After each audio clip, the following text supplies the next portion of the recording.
প্রিয় দর্শক, স্বাগত জানাচ্ছি আগামীর বাংলাদেশ অনুষ্ঠানে। আজকে আমাদের সঙ্গে আলোচনায় রয়েছেন বিশ্ববিদ্যালয়ের শিক্ষক, কলামিস্ট, রাজনৈতিক বিশ্লেষক জনাব ডাক্তার জাহিদুর রহমান। আপনাকে স্বাগত। ধন্যবাদ আপনাকে। বিবিসি আই এবং বিবিসি একটি অনুসন্ধানী প্রতিবেদন নিয়ে গত দুদিন ধরে ব্যাপক আলোচনা চলছে। জুলাই গণঅভ্যুত্থানের সময় আন্দোলনকারীদের হত্যা করতে ক্ষমতাচ্যুত প্রধানমন্ত্রী শেখ হাসিনার মারণাস্ত্র ব্যবহারের নির্দেশ দেওয়ার যে অডিও রেকর্ড নিয়ে বিবিসি যে প্রতিবেদন প্রকাশ করেছে, সেটি ট্রেলার মাত্র বলে মন্তব্য করেছেন আন্তর্জাতিক অপরাধ ট্রাইব্যুনালের চিফ প্রসিকিউটর মোহাম্মদ তাজুল ইসলাম। এর মানে হলো তাদের কাছে আরও প্রমাণ রয়েছে। বিষয়টি আপনি কিভাবে দেখছেন? আমরা এই রিপোর্টটা দেখার পর সবচেয়ে বেশি যেটা আলোচনা করেছি, মানে শেখ হাসিনা কেমন আমরা তো আসলে জানি, খুব স্পষ্টভাবে জানি। ওনার আরও অনেক ভয়ঙ্কর কথা আছে, এমনকি আমাদের প্রসিকিউশন টিমের কাছে যা যা আছে তার চাইতেও ভয়ঙ্কর কথা আছে। উনি আসলে একজন সাইকোপ্যাথ। উনি এদেশের জনগণকে শত শত না হাজার হাজার, 2000 তো মেরেছেন, এটা আরও যদি 50,000 মেরে উনি ক্ষমতায় থাকতে পারতেন, 1 লাখ মেরে ক্ষমতায় থাকতে পারতেন, উনি সেটা করতেন ফর শিওর। আমি এটা দৃঢ়ভাবে বিশ্বাস করি। তো এখন যেটার সিগনিফিক্যান্স, প্রথম সিগনিফিক্যান্সটা হচ্ছে এটা একটা অত্যন্ত রেসপেক্টেড গণমাধ্যম, তারা আবার এটাকে ভেরিফাই করেছে অত্যন্ত গুরুত্বপূর্ণ একটা এফিশিয়েন্ট একটা প্রতিষ্ঠানকে দিয়ে যে এটা জেনুইন, এটার মধ্যে কোনো পরিবর্তন করা হয় নাই। এতে আওয়ামী লীগকে গতকাল অনেকে আলোচনা করেছে যে আওয়ামী লীগ কী করবে, তো আমিও ফান করে বলছি ওরা বলবে বিবিসিকে টাকা খাইয়েছে। কেন বলছি জানেন? এখন ঠিক তাই করেছে। মানে প্রথম সজীব ওয়াজেদ জয় বলছেন, এটা প্রথম অবশ্যই স্বীকার করে ফেলেছিলেন যে এটা জেনুইন, এটা হলো হলি আর্টিজানের সময়কার অডিও, এটা এখন মিথ্যা কথা বলে এটার বলে চালানো হচ্ছে। পরে উনি এটা ডিলিট করে দিয়েছেন, কারণ আওয়ামী লীগ তার অফিসিয়াল পেজে বলছে এটা নাকি এআই দিয়ে করা। তো তারা এগুলো বিশ্বাস করবে না, বা তাদের যে দেশ, আওয়ামী লীগের দেশ বাংলাদেশ বলে মনে হয় না, এটা ভারত, তারাও এটা নিয়ে নানান কথা বলার চেষ্টা করবে। কিন্তু গ্লোবালি বিবিসির এই রিপোর্ট এবং তার এই যে জেনুইন অডিও, এটার একটা বিরাট ইম্প্যাক্ট আছে, বিরাট ইম্প্যাক্ট আছে। এখন আমার কাছে যেটা প্রাথমিকভাবে প্রশ্ন, আমি জানি না, আমি নিশ্চিত নই, আমাদের এই যে প্রসিকিউশন টিম আছে, তাদের হাতে থাকা যে সব তথ্য আছে, অডিও আছে, এটা যদি ট্রেলার হয়, ফুল সিনেমাতে আরও অনেক কিছু থাকবে, তারা কি এগুলো গ্লোবালি অ্যাকসেপ্টেড কোনো প্রতিষ্ঠান থেকে ভেরিফাই করছেন কিনা? করা উচিত, খুবই জরুরি। ধরুন আমাদের এই টেকনোলজি থাকেও, যেহেতু শেখ হাসিনার বিচারের প্রতি সারা পৃথিবীর দৃষ্টি আছে এবং বিশেষ করে ভারত এই বিচারকে প্রশ্নবিদ্ধ করার খুবই চেষ্টা করবে, সেই ক্ষেত্রে আমি মনে করি বিবিসি যে প্রতিষ্ঠানকে দিয়ে করিয়েছে এরকম বা একই পর্যায়ের একই মানের অন্য প্রতিষ্ঠান থেকে এগুলোকে ভেরিফাই করে নিয়ে আসা দরকার, এনে তারপর সাবমিট করা দরকার। এবং আমাদের হাতে শেখ হাসিনার এগুলো কিন্তু অবজেক্টিভ উইটনেস, অবজেক্টিভ প্রুফ, সাক্ষ্য কিন্তু অবজেক্টিভ না। যেমন এই কিছুক্ষণ আগের একটা খবর ছিল যে সাবেক আইজিপি রাজসাক্ষী হচ্ছে, সেটা রাজসাক্ষী হোক বা অন্য কোনো সাক্ষী হোক, সাবজেক্টিভ, আপনি ক্রস করছেন বারবার। কিন্তু আপনার কাছে যদি এরকম একটা, ধরুন এই যে আমি মানে পারমিশন দিয়েছি লেথাল ওয়েপন দিয়ে গুলি করতে, যেখানে দেখবে গুলি করবে, সো লেথাল ওয়েপন দিয়ে গুলি করতে মানে আপনি মানুষকে আর ছত্রভঙ্গ করতে চাইছেন না, আপনি মানুষকে এখন হত্যা করতে চাইছেন। পুলিশের হাতে তো নন লেথাল ওয়েপন থাকে, শর্টগান থাকে, ওটার মধ্যে রাবার বুলেট বা শর্ট তারা ব্যবহার করে, সেটা আর চাচ্ছেন না। সো এটা প্রমাণ। একইভাবে আরও যেসব প্রমাণ আছে সেগুলো কিন্তু অকাট্য।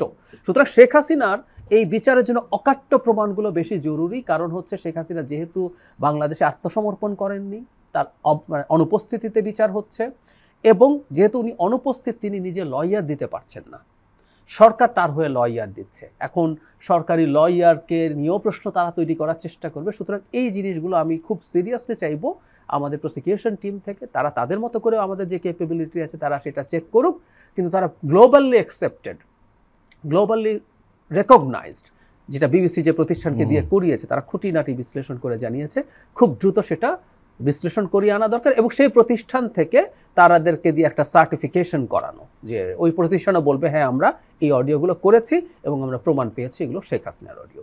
এই কাজটা এখন জরুরি। এবং এতে কিন্তু ন্যায্যতা, বিচারের যে ন্যায্যতার প্রশ্নটা উঠাবে আন্তর্জাতিক প্রতিষ্ঠানগুলো বা দেশগুলো, তারাও কিন্তু সেটা মেনে নেবে। একদম, আমরা তো চাই স্বচ্ছ এবং ন্যায্যতা। একদম। ধরুন শেখ হাসিনাকে তো আসলে আমরা বিচার এক্সিকিউট করতে পারবো না, আমি এটা মানে একদম রিয়ালিটিটা যদি আমরা বলে ফেলি, আমরা ভারতের উপর চাপ দিতে পারবো, একে তাকে অনেককে হয়তো শেষ পর্যন্ত আনাতে চেষ্টা করতেও পারবো, কিন্তু শেখ হাসিনাকে ভারত দেবে না। কিন্তু যেটা হয়েছে, ইভেন শেখ হাসিনার ন্যাচারাল লাইফ টাইম কতদিন আছে আমরা নিশ্চিত নই। মানে এই ধরনের মানুষগুলো, ওনাকে আমরা যত চনমনে, যত শক্তিশালী, ওটা পাওয়ারে থাকার শক্তি, ওই পাওয়ারের শক্তি না। আমি খেয়াল করি উনি অডিও কল করছেন, আমি বিশ্বাস করি উনি কখনো ভিডিও কল করবেন না, কারণ আমরা দেখব পরাজিত, বিধ্বস্ত একজন বৃদ্ধার চেহারা তার হয়ে গেছে। উনি খুব বেশি দিন বাঁচবেও কিনা আমরা নিশ্চিত নই, কারণ এই যে ক্ষমতা থেকে পড়ে গেলেন, যিনি নিজেকে গডলাইক কিছু একটা মনে করতে শুরু করেছেন, এটাই তার মৃত্যু। উনি প্রতিদিন মারা যান কিন্তু। তো ফলে তাকে আমরা হয়তো নিয়ে আসতে পারবো না, তার শাস্তি দিতে পারবো না, কিন্তু গ্লোবালি আমরা এই জিনিসটা এস্টাবলিশ করা, এটা আমাদের জন্য খুব জরুরি। পৃথিবী কিন্তু ন্যারেটিভের পৃথিবী, নিঃসন্দেহে। কারণ ভারত তার জায়গা থেকে ক্রমাগত ডিসইনফরমেশন ছড়িয়ে যাবে, এটা চলতেই থাকবে। এবং খুবই দুঃখজনক হচ্ছে ভারতের বিরোধী দল টু সাম এক্সটেন্ট এই ব্যাপারে ভারতের বিজেপির সাথে অ্যালাইন্ড। সুতরাং এটা চলবে। সেই জায়গায় এই জিনিসগুলো আমাদেরকে বিশ্ববাসীর কাছে শেখ হাসিনার ব্রুটালিটিকে এস্টাবলিশ করার জন্য কাজ করবে। আমরা বোঝাতে পারবো যে আমরা একটা জেনুইনলি একটা, এবং শুধু অডিও না, বিবিসির যে ডকুমেন্টারিটা হয়েছে সেটার যে ফুটেজগুলো, র ফুটেজগুলো ব্যবহার করা হয়েছে, আবার আসলো, এটা তো একটা অংশ নিয়ে করেছে। সো এগুলোকে আমরা আবারও বলছি, শুধু অডিও না, আমরা ভিডিওগুলো যদি এরকম ভেরিফাই করে নেই, যে ভিডিওরও কিন্তু ভেরিফাই করে দেয়া যায় যে এটা ওই সময় ওখানে করা হয়েছিল কিনা, নানান রকম প্রযুক্তি, জিপিএস টিপিএস মিলে এখন আছে এগুলো চেক করা যায়, এগুলো চেক করা যায়। তো আমাদের প্রত্যেকটা থাকা ভিডিওগুলোরও এভাবে ডকুমেন্টেশন করে রাখা জরুরি, কারণ কয়দিন পরই প্রশ্ন করা শুরু করবে এগুলো ওই সময়ের না, ওগুলো ওই দিনের না, ওগুলো ওটা না, ওগুলো সেটা না, এগুলো ফ্যাব্রিকেটেড। এবং এআই যেভাবে আস্তে আস্তে অনেক এফিশিয়েন্ট হয়ে উঠছে, ওইসব আলাপও তারা শুরু করবে। সুতরাং খুব জরুরি ভিত্তিতে এই জিনিসগুলো প্রিজার্ভ করা দরকার। ডক্টর জাহেদ, বিবিসির এই প্রতিবেদন ইংরেজি যেভাবে পরিবেশনা করেছে, বাংলা করেছে আরেক রকমভাবে। এটা নিয়ে আমরা টকশোতে কথা বলছি, এবং আপনি নিশ্চয়ই দেখেছেন যে কোনো কোনো গণমাধ্যমও মূল যে খবরটি সেটি তারা পরে দিয়েছে, আগে দেয়নি। বিশেষ করে এই গুলি করার যে নির্দেশ দেওয়ার বিষয়টি। এবং আমরা একটা জিনিস লক্ষ্য করেছি যে বিবিসির বাংলা এবং বিবিসির ইংরেজির কোনো মিল নেই। আমি এটাকেই প্রধান হিসাবে দেখতে চাই। মানে ধরুন অন্য কোনো পত্রিকা তার একটা পলিসি কি করবে, সেটা বিবিসির ইংরেজি যে হেডলাইন করেছে, বিবিসি বাংলা সেই হেডলাইন না করা আমার কাছে অপরাধের। আমি একটু বলি, হ্যাঁ, বিবিসি ইংরেজি প্রতিবেদন শিরোনাম ছিল ex Bangladesh leader authorised deadly crackdown, leaked audio suggest. আর বাংলা যেটা করেছে, বিবিসির অনুসন্ধানে 5ই অগাস্ট ঢাকার যাত্রাবাড়িতে পুলিশি হত্যাকাণ্ডের যে চিত্র উঠে এসেছে। একেবারে এটা ক্রাইমের পর্যায়ে। বিবিসি বাংলার এই রাইট থাকা উচিত না যে ইংরেজিটার হেডলাইন দ্বারা পাল্টা, এবং তারা ইন্ট্রো যেটা সাংবাদিক ভাষার শুরুটা যেটা করেছে সেটাও পাল্টে দিয়েছে, এগুলো একেবারে অপরাধের পর্যায়ে পড়ে। এবং আমার মনে হয় বিবিসির এই ব্যাপারে ব্যবস্থা নেওয়া উচিত। এখানে কে কে দায়িত্বশীল ছিলেন তাদের ব্যাপারে। ইংরেজির যে রিপোর্ট, ইনফ্যাক্ট বাংলাদেশে পুলিশ গুলি করেছে, হত্যা করেছে, এটা সবাই জানে। দীর্ঘদিন ধরে যে আলাপটা ছিল যে এটার সুপ্রিম কমান্ডার শেখ হাসিনা কিনা, যদিও আমরা আরেকটা প্রমাণ আছে একটু যোগ করি, সেটা হচ্ছে এটাও খুবই গুরুত্বপূর্ণ রিপোর্ট। জাতিসংঘের মানবাধিকার হাই কমিশনের রিপোর্টে ক্লিয়ারলি বলেছে কয়েকটা শব্দ, শেখ হাসিনার সিদ্ধান্তে, তার সুপারভিশনে, তার মনিটরিংয়ে, সাথে ওই আসাদুজ্জামান খান এবং পুলিশ সহ এই ঘটনাগুলো ঘটেছে। ওখানে বলা আছে যে kill them and hide their body. একদম। তো সুতরাং এইগুলো প্রত্যেকটার উনি সিদ্ধান্ত নিয়েছেন, উনি অর্ডার দিয়েছেন, উনি মনিটরিং করেছেন বসে বসে। এখানেও ঠিক বিবিসি যখন এটা পাল্টে দেয়, এর মধ্যে একটা খুবই বাজে রাজনীতি আছে বাংলাদেশের, মানে বাংলা বিবিসির কাছ থেকে এটা আমরা কোনোভাবে এক্সপেক্ট করি না। বিবিসি বাংলা যে কাজটা করেছে এটাকে আমি ভুল না, আমি এটাকে অপরাধ মনে করি। কারণ ধরুন পুলিশকে নিয়ে যে আলাপটা করার চেষ্টা করা হয়েছে, পুলিশ তো মাঝে মাঝে স্পন্টেনিয়াসলি সিদ্ধান্ত নেয়। পুলিশের কাছে লেথাল ওয়েপন থাকে, এটা নিয়ে আমরা আলোচনা করেছি। পুলিশের কাছে এইরকম লেথাল ওয়েপন সাধারণ পুলিশের কাছে থাকা উচিত না, একেবারে স্পেশালাইজ কোনো পুলিশ যদি থাকে, আর্ম পুলিশ ব্যাটালিয়ন যেটা আছে বা সোয়াট, এরাও স্পেশালাইজ পুলিশ, তাদের কাছে থাকলো। কিন্তু যেহেতু থাকে, তারা বলতে পারে যে পুলিশ তার লাইফে থ্রেটেন অবস্থায় পড়েছে তাই সে গুলি করেছে। কিন্তু এটার এই রিপোর্টের প্রধান বিষয়টা হচ্ছে এই মানে প্রাণঘাতী অস্ত্র, লেথাল ওয়েপন ব্যবহার করা হয়েছে শেখ হাসিনার নির্দেশে। যেহেতু শেখ হাসিনার নির্দেশে এটা হওয়ার কারণেই শেখ হাসিনাকে আমরা মানবতা বিরোধী অপরাধের জন্য অ্যাকিউজ করতে পারি। এটার কিন্তু বিরাট ইম্প্যাক্ট আছে এই হেডলাইন এবং এই বক্তব্যটা, এটাকেই বিবিসি পাল্টে দিচ্ছে। তারপরে এখানে শেখ হাসিনা থেকে দায় সরিয়ে নেওয়ার চেষ্টা স্পষ্টভাবে দৃশ্যমান। সুতরাং বিবিসি বাংলা এটা ভুল না, এটা অপরাধ। এই অপরাধের জন্য তাদের ক্ষমা চাওয়া উচিত এবং ভবিষ্যতে তারা এই ধরনের কোনো কিছু করবে। একটা অভিযোগ রয়েছে বিবিসি বাংলার ব্যাপারে, সেটি হলো প্রতিবেশী একটি দেশের হয়েই তারা কাজটা করে। আমি বহু বছর বিবিসি, বহু বছর, মানে এটা অভ্যাসে পরিণত হয়েছিল। অনেক আগে থেকে বিবিসির নিউজ শুনতাম রেডিওতে, আস্তে আস্তে সেটা তো এখন পরে অনলাইনে আসলো। এখন বিবিসি অনেক বেশি ভিডিও কন্টেন্ট করে। সো আমি এর ট্রানজিশন দেখতে পারি। আমি শেখ হাসিনার অন্তত লাস্ট 5, 7, 10 বছর, সর্বশেষ এখন না, তার আগে যিনি এটার সম্পাদক ছিলেন, মানে আমার কাছে খুব অবাক লাগতো, মানে বিবিসির এই ট্রান্সফরমেশন হওয়াটা। মানে একটা সময় বিবিসিকে মানুষ এতই রিলাই করতো, সব সময় সরকারের বিরুদ্ধে দাঁড়িয়ে। তারা তো ইন্টারন্যাশনাল মানে একটা নিউজ মিডিয়া, তারা চাইলেই কিন্তু অনেক চাপ থেকে মুক্ত থাকতে পারে, ফলে যে কোনো ধরনের রেজিম ক্ষমতায় থাকুক, গভর্নমেন্ট ক্ষমতায় থাকুক, তার বিরুদ্ধে তারা কাজ করার সুযোগ থাকে। আমি এই ট্রানজিশনটা দেখেছি, মানে খুব মানে একেবারে আমাদের দেশে তথাকথিত কিছু টিভির মতো না হয়ে গেলেও খুবই কাছাকাছি পর্যায়ে তারা চলে গিয়েছিল বলে আমার মনে হয়েছে। এটা সত্য, এবং সেই লেগাসিটা এখনো কন্টিনিউ করছে। আরেকটা মজার ঘটনা ঘটেছে, অনেক মূলধারার মিডিয়াও কিন্তু বিবিসির এই রিপোর্টটিকে বিবিসির বাংলাকে অনুসরণ করেছে, কিন্তু পরবর্তী সময় যখন সোশ্যাল মিডিয়ায় বিবিসির ইংরেজি মানে মূল রিপোর্টটা যখন সামনে চলে আসলো, তখন কিন্তু পরবর্তী সময় আজকে সকালে দেখলাম, আমরা পরের দিন সকালে দেখলাম যে প্রিন্ট ভার্সনে যেটা হয়েছে সেটা তারা সাবধান হয়ে গিয়েছে, কিন্তু তারা কিন্তু সেটাই ফলো করেছিল। কেন? ইভেন আমি বাংলাদেশের অন্য মিডিয়াও বিবিসির রিপোর্ট, বাংলার রিপোর্টটা তো পড়েছে। জি, আমি সাংবাদিকতা করি না, আমি পড়ি। আপনি দীর্ঘদিন সাংবাদিকতা করেন, আপনি যদি বিবিসি বাংলার রিপোর্টটাও পড়েন, এখনো তো বোঝা যায় কোনটা ইম্পর্টেন্ট। আপনি আপনার পত্রিকায় কোন হেডলাইন চুজ করবেন এটা আপনি বুঝতে পারছেন না, স্বাভাবিক, তাই না? যে আপনি ইংলিশটা দেখেন নাই, তার মানে তাদের মধ্যেও কোথাও না কোথাও এই চেষ্টা ছিল যে শেখ হাসিনার ব্যাপারটা হেডলাইনে না আসুক। এবং বিবিসির ইংরেজিতে কিন্তু একটা রেকর্ড হয়েছে, আমরা এখানে এই টকশোতে আলোচনা করছিলাম যে এটা লিড নিউজ হিসাবে 13 ঘন্টা ছিল।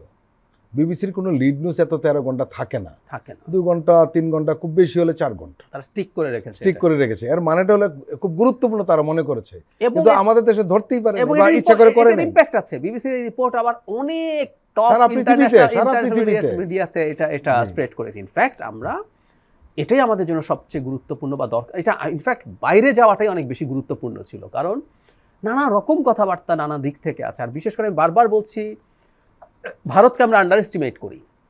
ভারতীয় ডায়াসপোরা পৃথিবীর টপ মিডিয়াতে যান, আমি একটু বলে ফেলা ভালো, ভারতের সাথে না ফাইটটা আমাদেরকে যদি সত্যিকার অর্থে করতে হয় দেশের স্বার্থে, আমাদের অনেক দূর যেতে হবে, আমাদের অনেক যোগ্যতা অর্জন করতে হবে। পৃথিবীর বিভিন্ন বিজনেস কোম্পানিরা শুধু মিডিয়াতেও কি পরিমাণ ভারতীয় লোকজন কাজ করছে, গুরুত্বপূর্ণ, এবং ওই তুলনায় কিন্তু ইন্টারন্যাশনাল মিডিয়া আমাদের লোক নাই, একেবারে নাই। সুতরাং আমরা এই যে রিপোর্টটা বিবিসির জায়গা থেকে হলো, সেটা ইন্টারন্যাশনাল স্প্রেড করলো, মানুষের কাছে গেল, এটাই বড় পাওয়া আমাদের কাছে। তারা বুঝতে পারলো আসলে শেখ হাসিনা কি ছিল। প্রিয় দর্শক, আমরা এখন একটি বিরতি নিচ্ছি, আপনারা আমাদের সঙ্গেই থাকুন।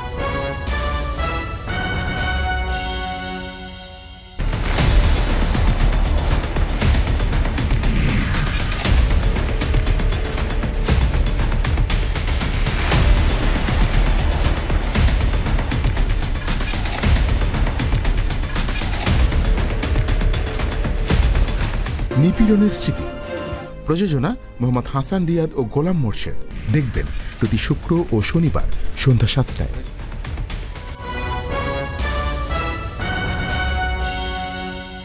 আবারও স্বাগত আগামীর বাংলাদেশ অনুষ্ঠানে। আজকে আমাদের সঙ্গে আলোচনায় রয়েছেন রাজনৈতিক বিশ্লেষক, কলামিস্ট ডক্টর জাহিদুর রহমান।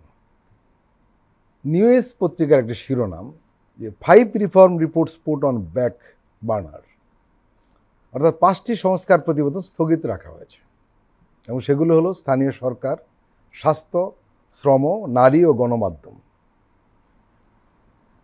সবগুলো তো গুরুত্বপূর্ণ। আমি একটা জিনিস মনে করি এটা বলা জরুরি, সেটা হচ্ছে এই সরকারের পক্ষে তারা অনেকগুলো কমিশন করেছেন, তারা কিছু রিপোর্ট রেখে যাচ্ছেন, এগুলো গুরুত্বপূর্ণ, প্রতিটাই গুরুত্বপূর্ণ, কোনোটা কম বেশি হিসেবে দেখা একেবারেই ঠিক হবে বলে আমি মনে করি না।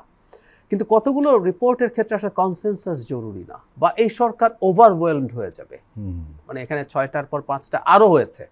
তো এখন এগুলো যদি সব সরকার আলোচনার মাধ্যমে একটা কনসেনসাসে আসতে চায়, তাহলে কিন্তু খুবই ঠিক হবে না। এগুলো অনেকগুলো ব্যাপার দরকার নেই, একদম। আমি সেই জায়গায় আসছি, সরকার অনেকগুলো পদক্ষেপ নিয়ে ফেলতে পারতো, এবং আমি মনে করি উচিত ছিল। বিশেষ করে যে পদক্ষেপগুলো খানিকটা অজনপ্রিয় হবে, মানে একটা পলিটিক্যাল গভর্নমেন্টের কিন্তু অনেক সমস্যা থাকে, তার ভোটের হিসাব, শুধু ভোটের হিসাবে তার দলের একটা ডিনামিক্স থাকে। দেখা গেল রাষ্ট্রের জন্য ভালো, দলের কারো জন্য বা দলের একটা বড় অংশের জন্য ভালো না, এরকম অনেক কিছু থাকতে পারে। তো এই জায়গাগুলোতে তারা স্টেপগুলো নিয়ে নিতে পারতো। ধরুন স্বাস্থ্য, মানে সব জায়গায় তো আমরা সবসময় যাই না। ধরুন বিচারে কিন্তু টেকনিক্যালি আমি কোনো একদিনও হয়তো বিচারে আমাকে কোর্টে যেতে হয়নি, হইতে পারে টেকনিক্যালি বলছি, কিন্তু স্বাস্থ্যের ব্যাপারটা সবার জন্য আমার না হলে আমার পরিবারের সদস্য আছে। কেউ হতেই, আপনারও হতেই। লাগবে, আপনার আজকে লাগে না কাল লাগবে, কিন্তু আপনি জীবনের শেষ দিন পর্যন্ত কোর্টে যাবেন সেটা নাও হতে পারে। হ্যাঁ, কিন্তু আপনার স্বাস্থ্যে আজ হোক কাল হোক, গতকাল গিয়েছিলেন বা এতদিন যান নাই, কোনো একদিন লাগবে। নিজের পক্ষে আপনাকে ঔষধ কখনো না কখনো কিনতে হয়েছে, হসপিটালে যান না যান। তো স্বাস্থ্য খাতে এই যে রিপোর্টটা আছে সেটা নিয়ে যদি এক্সটেন্সিভ আলোচনা করে কিছু স্টেপ সরকার নিয়ে ফেলতে পারতো, এগুলো কিন্তু মানুষের লাইফকে ইনস্ট্যান্টলি টাচ করতে পারতো। আর আমি বারবার বলি এই কথাটা, যে এই সরকার যদি এরকম কিছু কাজ করে যেতে পারতো একবার, এটা ভবিষ্যতের যে কোনো নির্বাচিত সরকারের জন্য চাপ তৈরি করতো। এটা গুরুত্বপূর্ণ।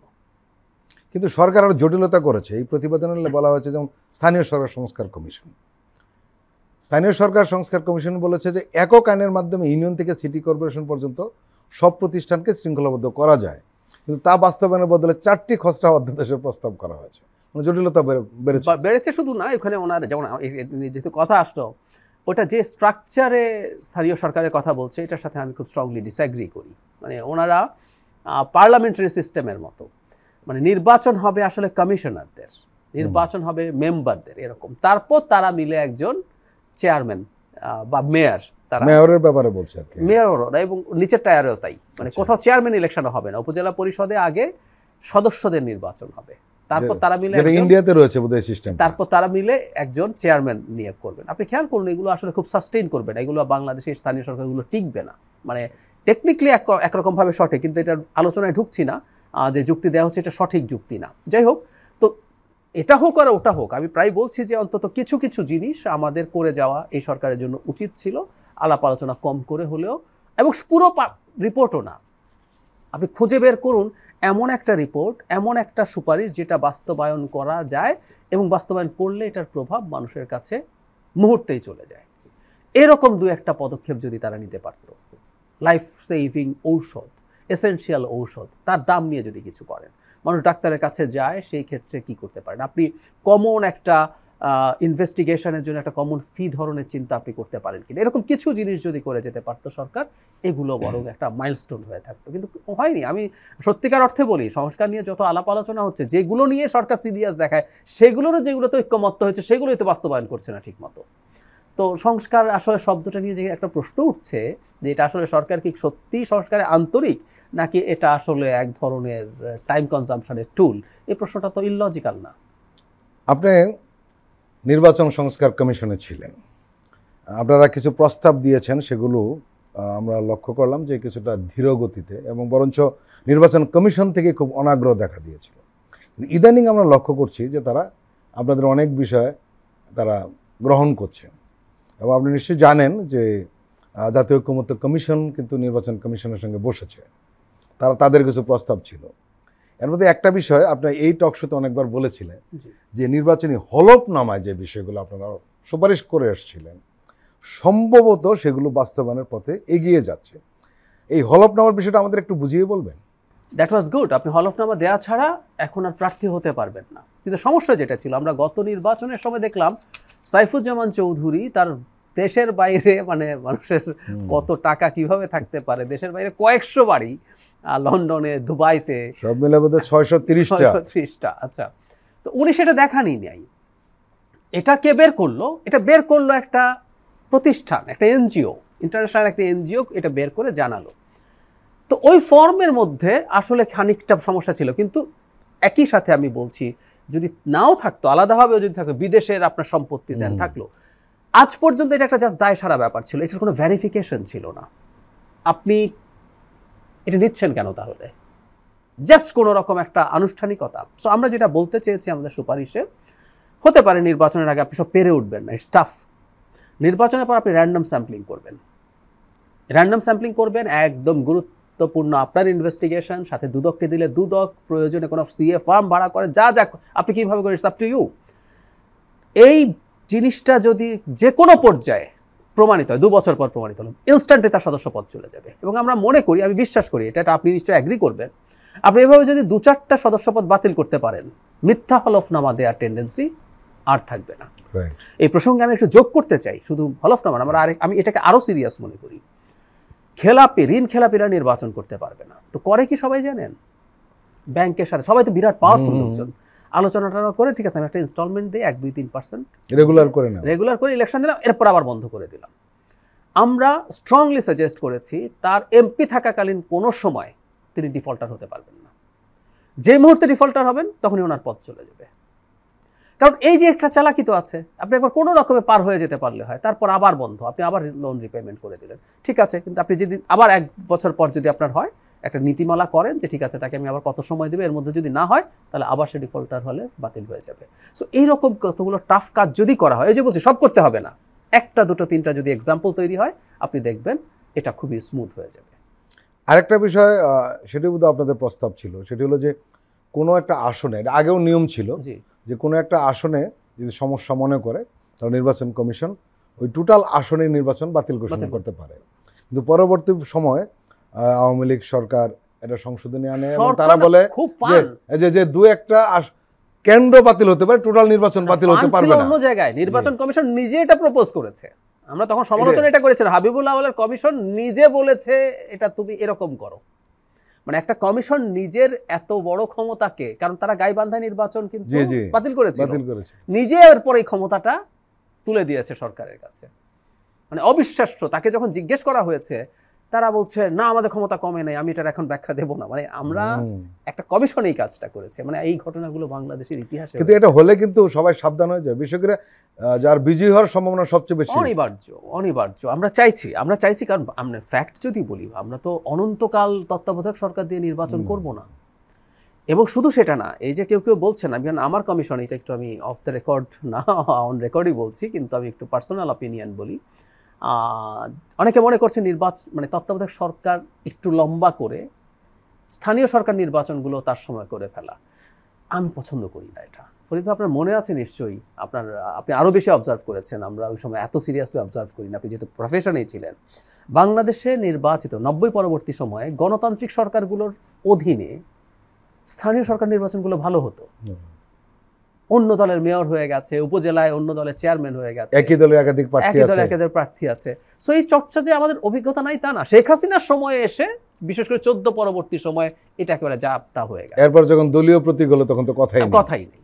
সো আমরা ওই দলীয় প্রতীক যদি তুলে দেই, আমি বিশ্বাস করি আমাদের এই ধরনের নির্বাচন ভালোভাবেই হতে পারবে এবং নির্বাচন কমিশন শক্তিশালী হয়ে ওঠা উচিত প্রাথমিকভাবে অন্তত এইগুলোর জন্য। এবং কোনো একটা সময় তো আমরা আসলে তত্ত্বাবধায়ক সরকার থেকে বেরিয়ে আসবো। আমি তো স্বপ্ন দেখি 3 টার্ম 4 টার্ম, এরপর হয়তো কোনো একটা সময় 20 বছর পর 25 বছর পর তো এই আলাপ আমাদের করতে হবে। এবং আমরা আশা করব তখন আমরা সেই জায়গায় পৌঁছবো যে আমাদের যে সরকারটা আছে তার সময়, এটা তো সৌন্দর্যের ব্যাপার।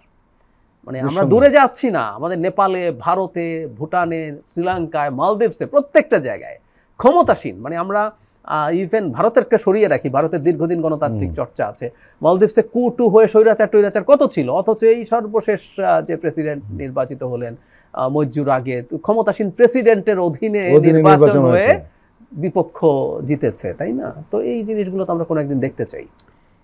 আমার মনে হয়েছে, এবং অনেকে বলছেনও, যে লেভেল প্লেয়িং ফিল্ড নিয়ে যে বিতর্ক উঠেছে, যে নির্বাচন কমিশন যে সমস্ত প্রস্তাব আপনারা দিয়েছেন, এই প্রস্তাবগুলির কিছু অংশ যদি বাস্তবায়ন করা যায় তাহলে কিন্তু লেভেল প্লেয়িং ফিল্ডটা এমনিই করবে, এবং সেটা কে করবে? যিনি প্রার্থী হয়েছেন তারাই করবেন। আপনার কি মনে হয়? আমি একদম একমত এটার সাথে। যেমন ধরুন, লেভেল প্লেয়িং ফিল্ড ভেঙে দেওয়ার জন্য একটা খুব কমন জায়গা হচ্ছে নির্বাচনী ব্যয়ের সীমাহীন নির্বাচন। আমি বলছি না যে আপনি শুরুতেই এটা নিয়ন্ত্রণ করে ফেলতে পারবেন, কিন্তু ধরুন আবারও একই কোনো একটা জায়গায়, কয়েকটা জায়গায় র্যান্ডমলি কিছু চেক করলো, আপনার এত পোস্টার এটা আসে, এটা আছে না, আপনার খরচ তো এর বেশি হয়েছে, অ্যালার্মিং দিলেন, শোকজ করলেন, চাইলে করা যায়। এবং আমি মনে করি এগুলো যদি তারা তাদের জায়গা থেকে ভেরিফাই করেন, এবং আমাদের আরও বেশ কিছু সাজেশন আছে, এটা সুবিধাটা কোন জায়গায়, আপনাকে সবাইকে স্টেপ নিতে হবে না, এক্সাম্পলারি আপনি যদি কিছু স্টেপ নেন এবং খুবই পাওয়ারফুল কোনো মানুষকে যদি আপনি সেরকম দেখাতে পারেন। ভারতে তো প্রাইম মিনিস্টাররা শোকজ খেয়েছেন, হয়েছে না? ইভেন মোদি শোকজ খেয়েছেন, এটাও হয়েছে। তো এরকম যদি হয় তাহলে কয়েকটা খুবই পাওয়ারফুল প্রার্থীকে যদি এরকম দেওয়া যায়, আমি মনে করি প্রার্থীরা নিজেরাই সতর্ক হয়ে যাবেন। আর একটা কথা একটু মনে রাখা দরকার আছে, আমি মনে করি না বাংলাদেশ রাতারাতি পাল্টে যাবে, অনেকে যেটা এক্সপেক্ট করছেন, কিন্তু আবার এই 24-এর অভ্যুত্থানের পর বাংলাদেশ আগের বাংলাদেশ পুরো থেকে যাবে, এটা যারা মনে করেন তারা ভুল করছেন। নিঃসন্দেহে। ডক্টর জাহিদ, আমরা রাজনীতিতে আসি। আসলে যে যেই বলুক না কেন, বা যত সংকটই থাকুক না কেন, আসলে সব রাজনৈতিক দলই আসলে নির্বাচনমুখী হয়ে পড়েছে, কেউ একটু বেশি কেউ একটু কম, কিন্তু ফাইনালি তারা সব ওই দিকে যাচ্ছে। এবং এ নিয়ে নানান ধরনের কথাবার্তা হয়েছে, বিশেষ করে বিএনপির ব্যাপারে সমালোচনা আলোচনা দুটোই বেশি হচ্ছে। এর কারণও রয়েছে, যেটা আমরা বারবার বলি যে এই দলটি সবচেয়ে বড় দল এবং একটি সুষ্ঠু এবং সুন্দর নির্বাচন হলে বিএনপি ক্ষমতায় আসবে।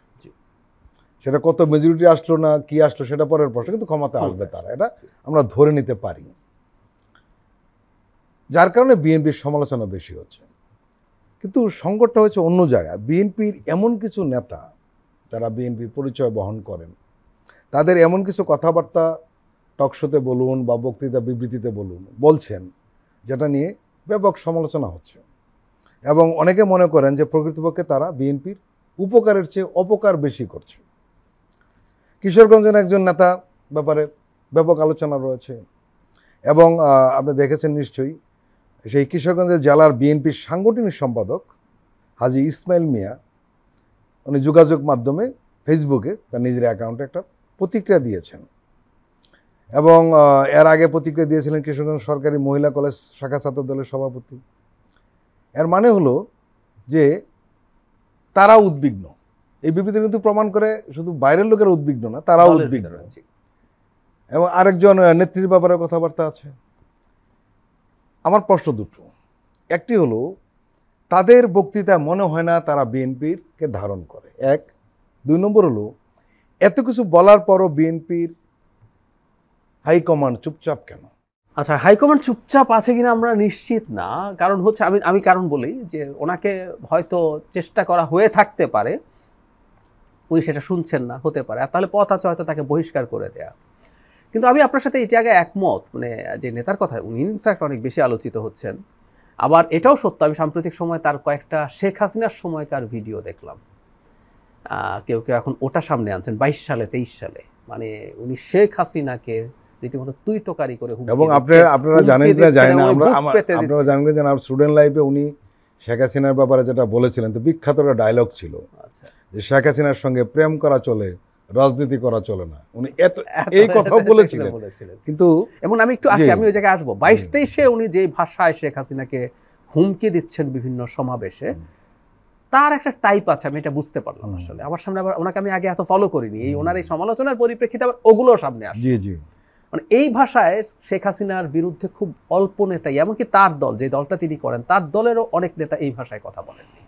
কিন্তু একটা জিনিস খুব জরুরি, আমরা একটা টার্ম ব্যবহার করি, পলিটিক্যালি কারেক্ট আর পলিটিক্যালি ইনকারেক্ট। রাইট। আপনার আমারও পলিটিক্যালি কারেক্ট হওয়া উচিত, আর যারা পলিটিক্স করেন তাদের জন্য তো এটা ফরজ, তাকে পলিটিক্যালি ইনকারেক্ট কাজ করা যাবে না। কোন কথা কখন কতটুকু কিভাবে বলা যাবে, প্রতিটা জিনিস পুঙ্খানুপুঙ্খভাবে তাকে করতে হবে, এটা খুবই ইম্পর্টেন্ট আমি মনে করি। এই ভদ্রলোক সম্পর্কে আমি বিএনপি তার প্রতি কেন খানিকটা ছাড় দিয়ে রেখেছে আমি ধারণা করি, যেটা বিএনপি তো আসলে একটা সেন্ট্রিস্ট পার্টি।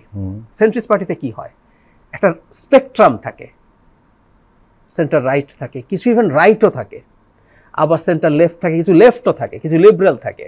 আমি দেখেছি বেশ কিছু ইস্যুতে, বিশেষ করে আমাদের এখানে ধর্মকে কেন্দ্র করে যখন বিভিন্ন রকম ধর্মের নামে, আমি বলছি এগুলো যারা সত্যিকার অর্থে ধর্ম বোঝেন, ধর্মকে অ্যানালাইজ করেন, ধর্মের পক্ষে মানুষকে বলেন, তারাও এগুলো সমর্থন করেন না। ধর্মের নাম নিয়ে যেসব হাঙ্গামা তৈরি করা হয়েছে, উনি কিন্তু তখন এই ধরনের ব্যাপারে খুবই শক্ত স্ট্যান্স নিয়েছেন।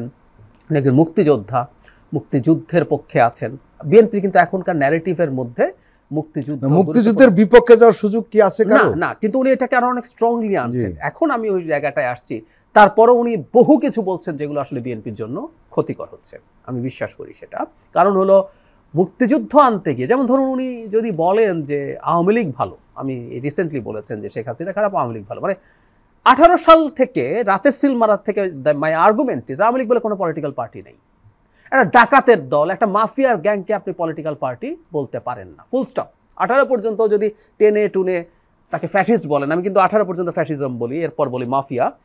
ফ্যাসিজম একটা রাজনীতি, একটা রাজনৈতিক দল, ফ্যাসিস্ট বিজেপি একটা ফ্যাসিস্ট রাজনৈতিক দল, কিন্তু ওর একটা রাজনীতি আছে। 18 পর থেকে একটা ডাকাতের দল, ক্রিমিনালের দল, স্টেটের পাওয়ারকে কবজা করে লুটপাট করছে, সেই টাকা পাচার করছে। সো এটা রাজনৈতিক দল না, মানে আওয়ামী লীগ ভালো হয় কোত্থেকে? তো এই ধরনের আলাপ বা বাক্য যখন তিনি ব্যবহার করেন এটা নেগেটিভ হয়, এবং আমি মনে করি ওনাকে অন্তত সতর্ক করা দরকার। আবার একই সাথে সম্ভবত বিএনপি এটা খুব টাফ হচ্ছে না এই কারণে যে তার মধ্যেও এক ধরনের ভিন্ন মতের চর্চাকে সে এনকারেজ করে। এখানে একটা ঝামেলা হয়েছে বিএনপির মধ্যে, কারো কারো ধারণা বা কেউ কেউ মনে করেন যে ওনাকে রাখলে সুবিধা হলো আওয়ামী লীগের ভোটগুলো বিএনপি পেতে পারে। খুব সরলীকরণ, খুব সরলীকরণ, আমার কাছে সরলীকরণ এবং প্রান্তিক হিসাব। হ্যাঁ, আমার কাছে মনে হয় কিন্তু ওনার কথাবার্তা যে কিছু ভোট বিএনপি থেকে সরেও যেতে পারে, খুবই বেশি যেতে পারে সরে। আর ওনার এসব বলার দরকার নেই। আওয়ামী লীগের অনেক ভোট বিএনপিতে আসতে পারে, একটা বিশেষ কারণ আমি এটা বলেই ফেলি, সেটার জন্য যার কথা বলছি আমরা তার এইসব বলার দরকার নেই। এবং আমি একমত, যদি ওখানে কিছু আসে যাবে আরো বেশি, সুতরাং লাভ নাই দিনের শেষে। বাংলাদেশে বিএনপির বিপরীতে যদি একটা ধর্মভিত্তিক জোট তৈরি হয়, যে চেষ্টা হচ্ছে, জামায়াত ইসলামী, ইসলামী আন্দোলন তারাই আলাপ করছে, তারা পারবে কিনা জানি না, তারা ঐতিহাসিকভাবে একে অপরের বিরুদ্ধে মারাত্মক সব মন্তব্য করেছে।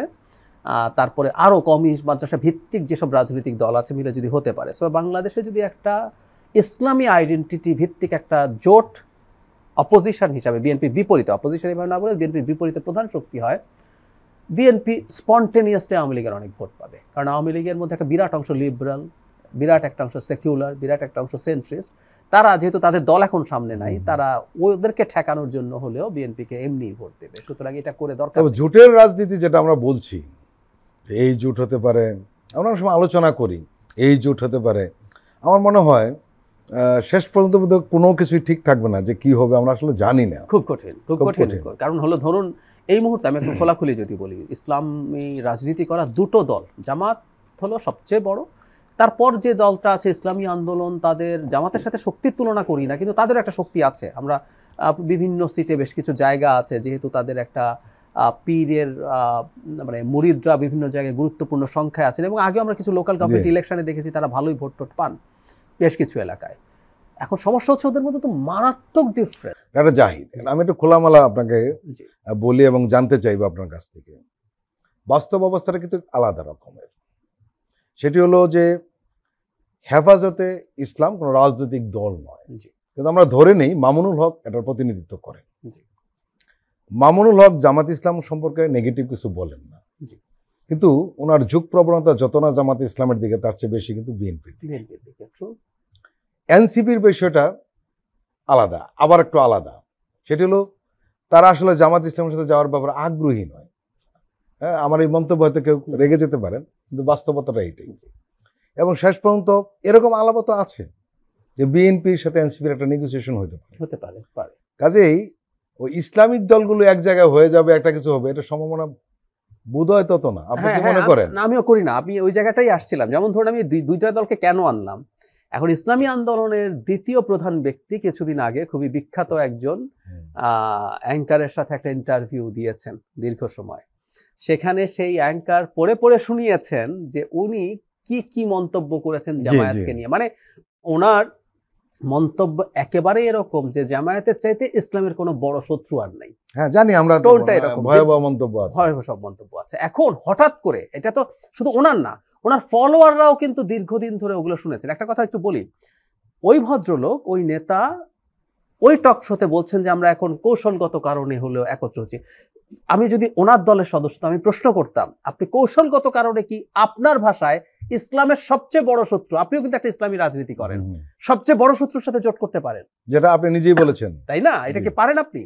তো এই প্রশ্নগুলো আসবে, এবং আমি আপনার সাথে একমত, এই জোট গঠন আসলে এই মুহূর্তে আসলে কোনো কিছু কনক্লুশন টানাটা খুবই ঠিক হবে না। একদম একদম। কাজেই এখন নির্বাচনের আগ মুহূর্তে কে কোন জোটে যাবে বা কি ধরনের জোট হবে, এটা আসলে এই মুহূর্তে বলা খুব কঠিন এবং ঠিকও হবে না।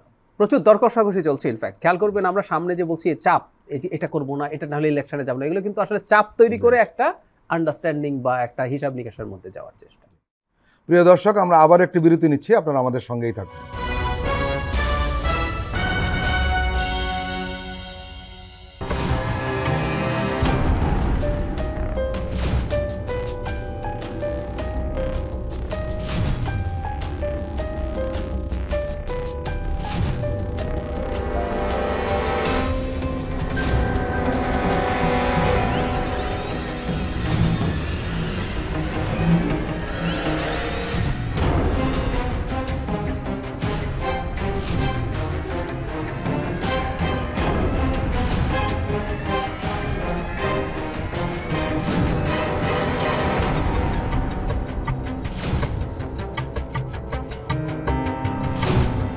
হচ্ছে অর্থনীতি।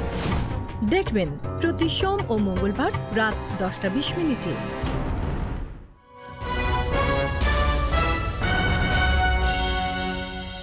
আবারও স্বাগত আগামীর বাংলাদেশ অনুষ্ঠানে। আজকে আমাদের সঙ্গে আলোচনায় রয়েছেন রাজনৈতিক বিশ্লেষক ও কলামিস্ট ডক্টর জাহিদুর রহমান। জুলাই ঘোষণাপত্রের সাংবিধানিক স্বীকৃতি চায় সরকার, বিবেচনা করছে বিএনপি, এই শিরোনামে একটি দৈনিক একটি সংবাদ প্রকাশ করেছে। এবং আপনি জানেন যে সরকার কিন্তু চায় যে ঘোষণাপত্র প্রকাশিত হোক, এনসিপি তো চাই, বিএনপির ভিতরে কিছু আপত্তি রয়েছে, কিন্তু শেষ পর্যন্ত সম্ভবত আমরা যতটুকু, শুধু এই রিপোর্টের ভিত্তিতে নয়, একজন গণমাধ্যম কর্মী হিসাবে যতটুকু আমরা খবর রাখি, বিএনপি সম্ভবত এই বিষয়টিকে ছাড় দেওয়ার চেষ্টা করছে যে ঘোষণাপত্র হোক এবং তাদের সেখানে তাদের বক্তব্যটা থাকুক। আসলে ঘোষণাপত্রের হওয়া তো উচিত, না হলে এই ঘটনাটি অনেক দূর পেছনে পড়ে যাবে না? ঘোষণাপত্র হওয়া উচিত এবং সেটা সংবিধানে যাওয়া উচিত, আমি মনে করি, এটা আমার অপিনিয়ন। এখন সমস্যাটা অন্য জায়গায় হয়েছে। আমি এই 5 আগস্ট পরবর্তী সময়ে একটা জিনিস দেখছি, আমরা দর কষাকষি করবো, আলোচনা করব, কিন্তু ঠিক আমার মনোপুত না হলে আমি আর এর মধ্যে নেই, এই বোধটা যেন না থাকে। এটা সবার পক্ষের কথা বলছি আমি, এটা বিএনপি, এটা এনসিপি, এটা সরকার, যারা যারা যে পক্ষ আছে, আমি সরকারকে একটা পক্ষ মনে করি, কারণ হলো এই সরকারটা যেন তেন একটা কেয়ারটেকার সরকার, তারও কিছু সেই আছে, তারা এই টার্মোয়েলের টাইমে দেশে দায়িত্ব নিয়েছেন, দায়িত্ব নিয়ে, এবং তাদের মডারেট তো করবেনই, তাদের কিছু বক্তব্যও থাকবে। তো সবার সাথে সব রাজনৈতিক দল এবং সোসাইটিতে একটা আলাপ আলোচনা, এই কথাটা একটু আমি বলতেই চাই। ধরুন আমি দেখলাম ওই রিপোর্টে গোপনে এটা পাঠানো হয়েছে, এটা পাবলিক না কেন? সরকার যেই ঘোষণাপত্র করতে চায় সেটা পাবলিকলি অ্যাভেলেবল না কেন? আমি তো এই প্রশ্ন করতে চাই। উল্টো তো হতে পারে, পাবলিকলি আরো জটিল হতে পারবে। আমি মনে করি রাজনৈতিক দলগুলো করুক, অসুবিধা নেই। না, এখানে পার্থক্যটা কোন জায়গায়? এই গণ অভ্যুত্থান কিন্তু গণ অভ্যুত্থান বাংলাদেশের ইতিহাসে আর কোনো গণ অভ্যুত্থান হয় না স্বাধীন বাংলাদেশে। 90টাকে আমি গণ অভ্যুত্থান বলি না, ওটা একটা রাজনৈতিক দলের অর্গানাইজড মুভমেন্ট। আচ্ছা, তো এখানে তো সবাই ইনভলভ ছিল, সবাই তো সব রাজনৈতিক দলের সাথে অ্যাফিলিয়েটেড না, অসংখ্য। আমি একটা স্পেসিফিক গ্রুপের কথা বলি, প্রাইভেট ইউনিভার্সিটি স্টুডেন্টস, যাদেরকে প্রথম দিন থেকে দূরে সরিয়ে দেওয়ার চেষ্টা করা হয়েছে, অথচ ওদের বিরাট রোল আছে, ওদের কেউ বা বিরাট একটা অংশ পলিটিক্যাল কোনো পার্টির সাথে অ্যাফিলিয়েটেড না, কিন্তু ওরও তো মতামত থাকতে পারে। সেজন্যই আমি মনে করি এটা একই সাথে এটা মানে পাবলিক করে দেওয়া উচিত ছিল, সো দ্যাট ইভেন যে দলগুলো সিদ্ধান্ত নেবে, আমি একটা উদাহরণ দিই আপনাকে। ধরুন বিএনপি মনে করছে কিছু কিছু জিনিস সে মানবে না, ধরুন, কিন্তু দেখলো যে এটা নিয়ে, এটার পক্ষে প্রচুর জনমত, লোকজন সোশ্যাল মিডিয়াতে কথা বলছে, লিখছে, কলাম লেখা হচ্ছে, সে কিন্তু সেই জায়গা থেকে সরে আসতে পারে, তাহলে বরং ভালোও হবে, খালি খারাপ হবে নট নেসেসারিলি। এই জিনিসটা পাবলিক থাকা দরকার। তবে আমি একেবারেই একমত যে এটার একটা সাংবিধানিক স্বীকৃতি থাকা বাংলাদেশের ইতিহাসে, আই রিপিট, 71-এর সাথে কিছু তুলনা নেই, এটা বাংলাদেশের ইতিহাসের জন্ম, আর জন্মের পরে 24-এর কাছাকাছি বা পুরো শেখ হাসিনা রেজিম, এই ঘোষণাপত্রে কিন্তু পুরো রেজিমের সময় কি হয়েছে সবকিছু থাকবে, এর কাছাকাছি কোনো ঘটনা ঘটে নাই। মানে আমি বলে ফেলি, মানে এরশাদকে আমার একজন মহান মহান শাসক মনে হয়। ওনার সময় কাকি করেছেন উনি, আসলে কয়জনকে হত্যা করেছেন, কয়জনের উপর টর্চার করেছেন, সম্ভবত আন্দোলন করতে গিয়ে 5 থেকে 6 জন, আর পুরো 9 বছরে কয়জন? আর ওনার পুরো সময়টা যদি তার বিচার বহির্ভূত হত্যাকাণ্ড, গুম, টর্চার, মামলা সব যদি আপনি হিসাব করতে থাকেন, কোথায় গিয়ে দাঁড়ায়? গুমিত হয়েছে 3,500-এর উপরে, যেটা আমাদের আপাতত প্রমাণ পাওয়া গেছে। কিসের সাথে কি পরিস্থিতি? তো সুতরাং এই জিনিসটা অবশ্যই আমাদের সংবিধানের পার্ট হওয়া আমিও মনে করি উচিত। তবে ছাড়ের মেন্টালিটি সব পক্ষ থেকে থাকা, যে একেবারে আমার মতো না হলে হবে না। আমি আমাদের এই যে জুলাই, এটা তো ঘোষণাপত্র, জুলাই চার্টার নিয়ে দেখছি যে না, এটা এরকম হতে হবে, না হলে আমি কিন্তু সাইন করব না, এটা যাতে না হয়। আমরা কিন্তু এই যে গণতান্ত্রিক আলাপ আলোচনা এবং গণতন্ত্রের বেসিক কথাটা কি ফরিদ ভাই, আমি শ্রেষ্ঠতম হইতে পারি, কিন্তু আমাকে মানুষ ভোট দিল না। আপনি যদি দেশের নির্বাচনের ইতিহাস দেখেন, খুবই ভালো ভালো খুবই চমৎকার মানুষজন নির্বাচনে হেরেছেন না, হারেন না। আর যদি বড় দল না হয় তাহলে তো জামানত বাজেয়াপ্ত হয়ে যায়, কিন্তু এটা আপনাকে মেনে নিতে হবে। This is what democracy is. মানুষ আমাকে চায় নাই, আমি ভালো হতে পারি, আমার চাওয়াই সব সময় হবে না, এটাই গণতন্ত্র। আমার চাওয়া সব সময় আমার চাওয়াই হবে, এটা আসলে স্বৈরতন্ত্র, তাই তো? সেই মানসিকতা আমাদের প্র্যাকটিস করতে হবে এবং আমরা ছাড় দিয়ে একটা ঘোষণাপত্র করা এবং অ্যাগ্রি করলাম যে এটা আমরা কনস্টিটিউশনের পার্ট করব। ডক্টর জাহিদ, কেউ কেউ আশাবাদ ব্যক্ত করছেন প্রফেসর মোহাম্মদ ইউনূসের ব্যাপারে অনেক সমালোচনা রয়েছে, আমরা সমালোচনা করি। এবং আমরা শুরু থেকে যে কথাটাই অনুষ্ঠানে বারবার বলছিলাম, এতবার বলেছি যে সম্ভবত হিসাব করলে বিরাট হিসাব দাঁড়াবে যে এই সরকার একটা অ্যাক্টিভ সরকার হয়ে উঠতে পারেনি। জি। কিন্তু এরপরেও কারো কারো বিবেচনা, যারা ব্যক্তিগতভাবে প্রফেসর ইউনূসকে কাছ থেকে জানেন বা চিনেন, যে এই ভদ্রলোক একটা গোল নিয়ে কাজ করেন। তার কাজের ধরন হয়তো আমাদের পছন্দ না, তারা গোল নিয়ে কাজ করেন। সেই গোলের মধ্যে 3টা গোলই তার সামনে রয়েছে, যে যেমনে হোক মৌলিক সংস্কারগুলো করার চেষ্টা করবেন, বিচার প্রক্রিয়াটা একটা দৃশ্যমান করবেনই, আর হলো নির্বাচনের ব্যাপারে উনি অ্যাডামেন যে নির্বাচনটা যাতে সুষ্ঠু হয়। অবশ্যই নির্বাচনের ব্যাপারটা তারও কিছু দায়িত্ব চলে আসবে, সুষ্ঠু হলে উনি হিরো, আর সুষ্ঠু না হলে উনি ভিলেন হয়ে যাওয়ার আশঙ্কা রয়েছে।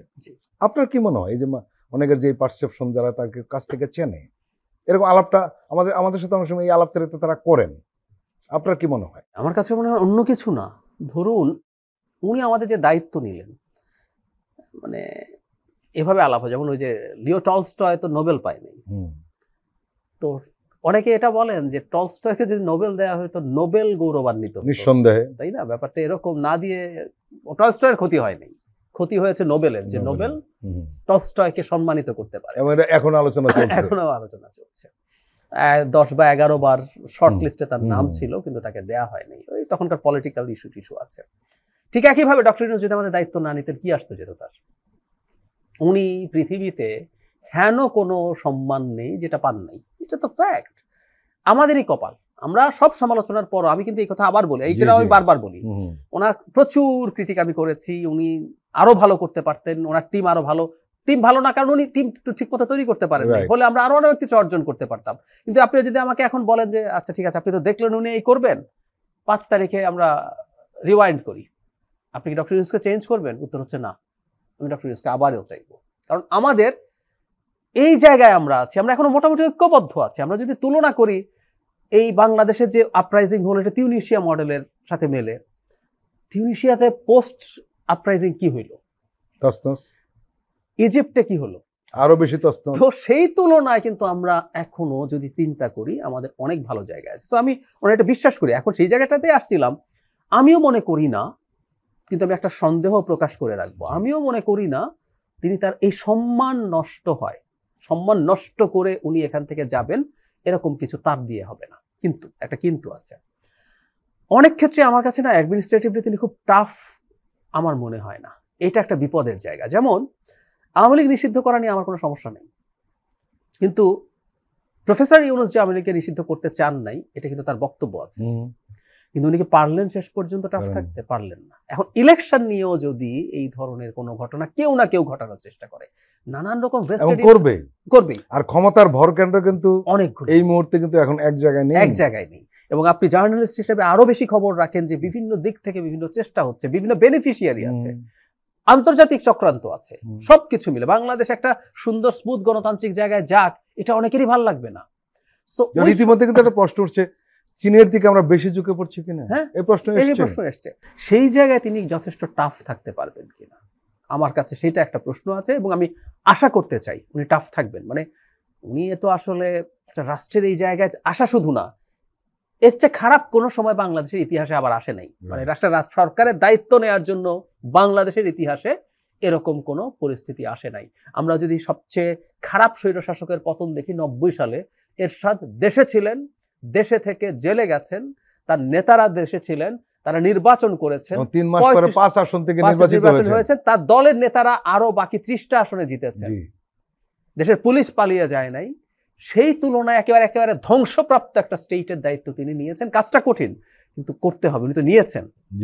সুতরাং আমি আশা রাখতে চাই, বিশ্বাস রাখতে চাই, এবং নির্বাচনের দিকে যখন দেশ এগিয়ে যাবে, তখন পলিটিক্যাল পার্টিগুলোর একটা বিরাট রেসপন্সিবিলিটি হবে, জনগণের হবে, যাতে তাকে সাপোর্ট করা। কেন বলছি, ধরুন নির্বাচনে প্রার্থীরা যাতে নিজেরাই সংযত থাকে, এটার জন্য দলও চাপ দিতে হবে।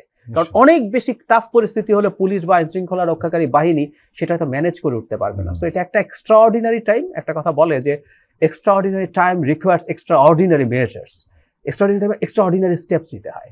সো আমি আশা করি আমি সব পারবো এটা, এবং আমি ওনার সদিচ্ছা নিয়ে আমি একেবারেই কোনো প্রশ্ন করি না। ডক্টর জাহিদ, আপনি আমাদের দীর্ঘ সময় দিলেন, আপনাকে আন্তরিক ধন্যবাদ। ধন্যবাদ আপনাকে। প্রিয় দর্শক, আজকের অনুষ্ঠান আমরা এখানে শেষ করছি। আপনারা ভালো থাকবেন, সুস্থ থাকবেন। আল্লাহ হাফেজ।